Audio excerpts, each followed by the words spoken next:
Toronto Today with Greg Brady on 640 Toronto. Okay, phenomenal journalism in the National Post. By newspapers. There's been so many great stories on so many important stories, and I will tell you, you won't read them anywhere else. So I get, hey, I'd rather listen to something than read it. No. Read these stories. And this is from Derek Finkel as a special to the National Post. It's listed as a 27-minute read. That's like 1/9 of the movie The Irishman. But find a way to read this. The headline, The Secret Shelter Next Door, what city officials aren't telling you, and it's a story we've talked about before on this show, and I think a few other shows as well, and it's about a vacant commercial building in the eastern suburb of Scarborough, and Toronto City staff were going to buy this building and set it up to be a men's shelter.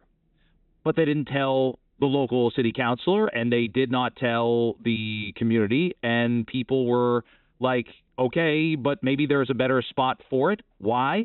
Because it's close to schools. And famously, someone who is famous, Jennifer Hedger, who I've known, is a sports anchor for TSN. She lives in the Neighbourhood, pretty close to the proposed shelter, and she tweeted about it. And didn't like the fact that this was kept secret, and the concept was it was meant to be secret from Mayor Olivia Chow and a few other councillors. Now, there was a vote involved in this as well. It's got its complexities, but it's still a raging debate in this particular issue, in this area. Living in that area is a gentleman, he's quoted in the story, named Curtis Priest. He's CEO of Pixelcarve Inc, an award-winning website design and build agency in Toronto, and he joins us now. It's great to have you on, Curtis, and thanks for letting us reach out to you.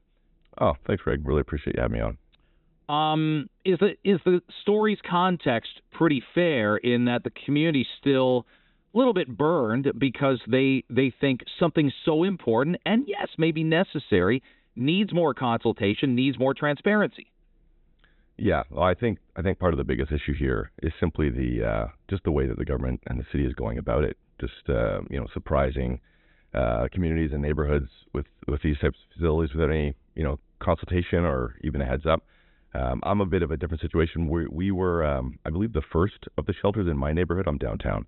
I'm not part of the group that's registering some discord, so to speak, with the Scarborough shelter. But it's the exact same idea where the city essentially secretly, in our case, it was signed a lease. It was a rumor that got out in our neighborhood that something was happening here. And for context, we are already a community that hosts several shelters for people experiencing homelessness, and we also have a safe consumption site just up the street from my home. So you can imagine sort of the shock that our community felt, and we got together pretty quickly to sort of try and figure out what was going on. But there was no answers forthcoming very quickly in our situation either. And one of the jarring things about the story, Curtis, in the National Post is the photo of St. Mary's Catholic Elementary School in Toronto, and a supervised injection site was opened way back in 2017. So we can hardly lay that at Mayor Chow's feet or Doug Ford's feet. This opened 7 years ago, almost 8 years ago now. But it's the fences, the security fences that had to be erected at this elementary school because of people wandering onto the premises, even during school hours. They found drug needles, they found condoms, garbage, the rest of it. Incredibly problematic. And one resident says, my kid goes to school here, and it looks like a prison. And they're not wrong, are they? Yeah, well, and the thing that has happened even more recently, so the fences have been getting taller over the past number of years since this issue's obviously been sort of getting a lot worse. I think everyone at least downtown knows what's going on the streets. It's in some cases it's just become this kind of dystopian wasteland in certain areas of the city. You put a facility like that right next to a school, you don't even have to use your imagination. The fences have been getting taller, but what happened recently is they had to black them out because some of the folks from these facilities were just walking up to the fences and they were trying to get kids' attention and throw things over the fences. So they actually put up these big black dividers. It literally looks like a prison. The kids are stuck in there. Yeah, that's bad news. When you look at the issue of it, and naturally it's the easiest thing. I mentioned Jennifer Hedger. I'm sure you've dealt with it. I'm sure others who've spoken out have dealt with it. and they get labeled a NIMBY. What's the pushback on that to say, I'm sorry, there's a balancing act here to help those who are struggling and help those who are disenfranchised, and there's a balance between what our neighborhood already supports and the rights of people to feel safe, to be safe, and to live in a community that doesn't fall into disrepair. What's the balance there? Yeah, no, absolutely. And I think that this is such a complex issue, and it's so hard to sort of break it down into sound bites, and it has become partisan. And to your point earlier, this is a multi-generational failure across all levels of governments, across all sort of political parties. I don't think this is necessarily a partisan issue where it's like, okay, it's one group against another. I can tell you from my own personal experience, working with people experiencing homelessness. I was on a provincial working group dealing with some of these issues. I chair our neighborhood association, and we do, all sorts of things with our neighbors in terms of, raising, food and money and clothing drives and all that kind of stuff. We have several, as I said earlier, shelters in our neighborhood to support these folks. Obviously there's a deep requirement for helping people, at their deepest need. But the issue, there's two issues there. One is it comes to sort of the scale and quantity. It's okay, how much can one neighborhood consistently take?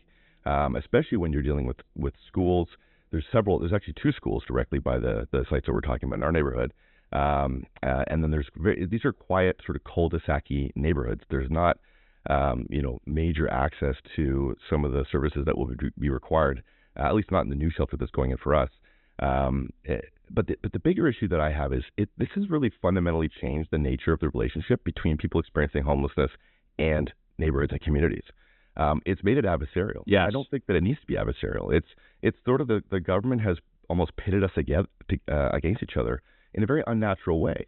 Because I live in a community where so many people are so happy to help and do what they can. But there's this added element now where the mental health and the addiction components are sort of overriding the homelessness conversation, the poverty conversation.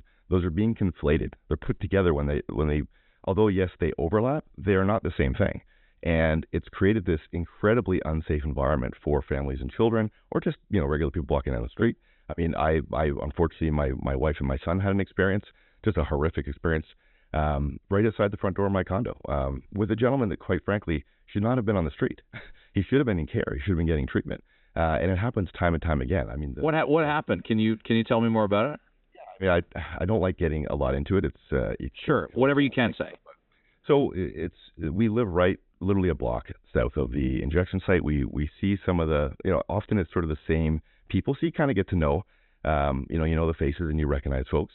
And we've always taught our son, be respectful. He was 8 at the time, he's 10 now. Be respectful of everyone you see. If someone says hi, acknowledge them. Don't ignore people that are on the street that are asking for money. Just treat everyone like a human being. And unfortunately, he caught the eye of the wrong person who was clearly high on something and, suffering severe mental health issues. And he just lunged at my son and started screaming at him. And my wife jumped in the way. And this is sort of just, during the end of COVID there. And the guy horked in my wife's face, like point blank right in her face. And luckily my security from my building came running, as she was screaming and Lysol wipes and, chased the guy off kind of thing. But this is, I hate to say it, but this is not a super uncommon occurrence. I mean, she in some ways kind of got off easy because I have neighbors who have been attacked by knives. A few years ago, our building was shot. We took 14 bullet holes to the side of our building, and we live in a nice neighborhood. So, or what's supposed to be a nice neighborhood. I didn't know that story before you told it to me, and A, I'm sorry that happened, but B, the irony is unbelievable, and you gave me chills because a friend of mine, she's walking through Union Station about 3 weeks ago.